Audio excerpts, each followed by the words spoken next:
Hi, Heartworm families.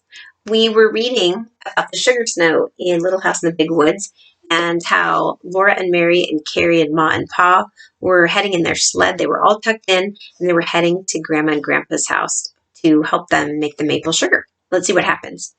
The air was cold and frosty and the light was gray. When Laura and Mary and Ma with baby Carrie were tucked in snug and warm under the robes on the straw in the bottom of the sled, the horses shook their heads and pranced, making the sleigh bells ring merrily, and away they went on the road through the big woods to Grandpa's.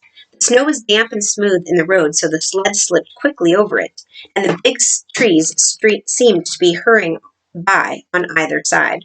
After a while, there was sunshine in the woods, and the air sparkled. The long streaks of yellow light lay between the shadows of the tree trunks, and the snow was colored faintly pink. All the shadows were thin and blue, and every little curve of snowdrifts and every little track in the snow had a shadow.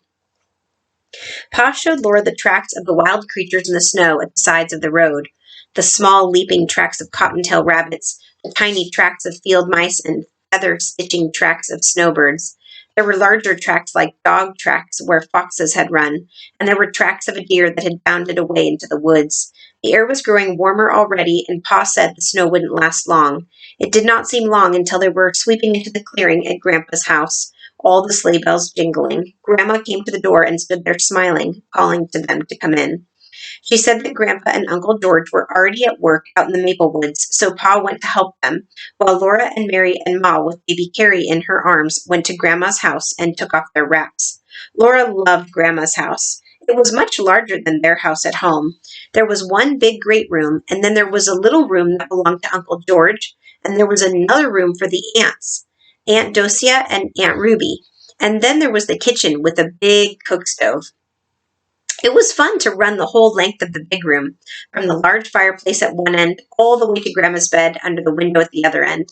The floor was made of wide, thick slabs that Pa had hewed. Hewed means to sort of like to cut and to carve. As you can imagine, you wouldn't want to just take a log and lay it down as your floor, maybe for the walls, but for the floor, you really want it flat. So he must have used an axe and some other small knives to carve and hew the floor planks so they're nice and flat for you to walk on. Grandpa had hewed from the logs with his axe. The floor was smooth all over and scrubbed clean and white, and the big bed under the window was soft with feathers. The day seemed very short while Laura and Mary played in the big room and Ma helped Grandma and the aunts in the kitchen.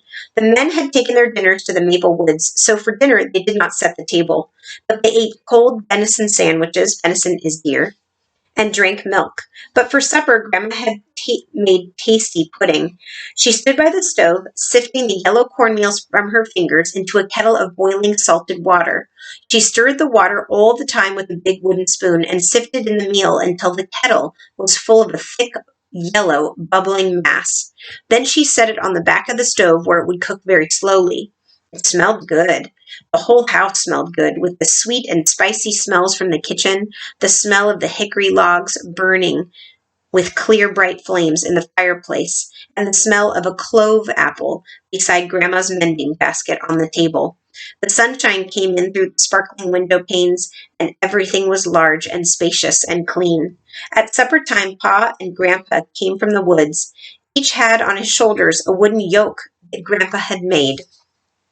A yoke is like a piece of wood, a big bar, that usually they put a yoke over the back of an ox, right? And then they would strap straps to the yoke and then to a wagon, and the ox would pull the wagon. But Grandpa and Pa have a yoke over their shoulders. I wonder what they're doing. Each had on his shoulders a wooden yoke that Grandpa had made. It was cut to fit around their necks in the back and hollowed out to fit over their shoulders.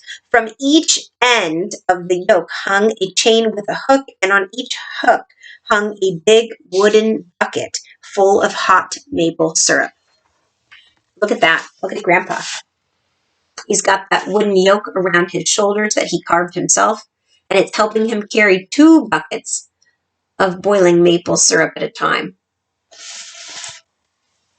Pa and Grandpa had brought the syrup from the big kettle in the woods. They steadied the buckets with their hands, but the weight hung from the yokes on their shoulders. Grandma made room for a huge brass kettle on the stove. Pa and Grandpa poured the syrup into the brass kettle, and it was so large that it held all the syrup from the big 4 buckets. Then Uncle George came with a smaller bucket of syrup, and everybody ate the hot, hasty pudding with maple syrup for supper. So they're having like a cornmeal, and they're putting maple syrup fresh from being boiled in the woods and from coming out of the trees. They're actually having that on cornmeal. It's almost like think of a hot breakfast cereal like an oatmeal or malta meal, and then they're putting a hot, sweet syrup on it. And that's what they're going to have for dinner. Yum. We'll read more tomorrow.